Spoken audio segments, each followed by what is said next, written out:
আসসালামু আলাইকুম। এই সব গুণগুলো দেখো কত মজার টেকনিক ভাবে শেখানো হয় আমাদের।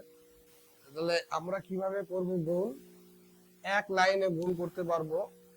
এই এই দুটা প্রথমে গুণ করব, আমরা এই দুটা গুণ করব। 5 আর 5 গুণ করলে 5 5 কত হবে? 25। এরই পরে এটার সাথে এটার গুণ করব, এটার সাথে এটার গুণ করব। 5 7 কত? এখানে 35। আবার 5 7 কত? 35। 35 35 কত? 70। যোগ করব, এখানে 70 লিখবো। আবার এই দুটার গুণ করবো, 7 7 কত? 49। এটাই তোমাদের অ্যান্সার। তারপরে এটা দেখো, 5 5 গুণ করলে 25 25। এটার সাথে এটা গুণ করলে, কোনাকুনি গুণ করলে 3 5 15। এটার সাথে এটা কোনাকুনি গুণ করলে 15 15 15 30। এখানে 30 লিখবো। আর এই দুটা গুণ করলে 3 3 কে 9। এটাও তাই, এক এক কে এক। এটার ক্ষেত্রে একটু ভিন্ন। এক এক কে এক, এক হলে ডবল সংখ্যা লিখতে হবে।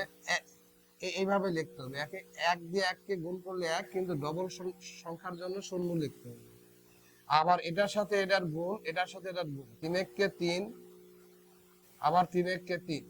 3 আর 3 কত হবে? 6 হবে। 6 লিখতে গেলেও দুই সংখ্যা লিখতে হবে। আবার 3 আর 3 গুণ করলে 9 হবে।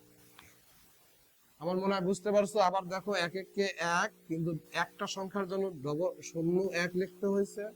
আবার এটার সাথে এটার গুণ, এটার সাথে এটার গুণ। 3 1 কে 3, আর 3 1 কে 3 6। একটা সংখ্যা আসছে বিদায় শূন্য 6 লিখছি, আর 3 3 কে 9।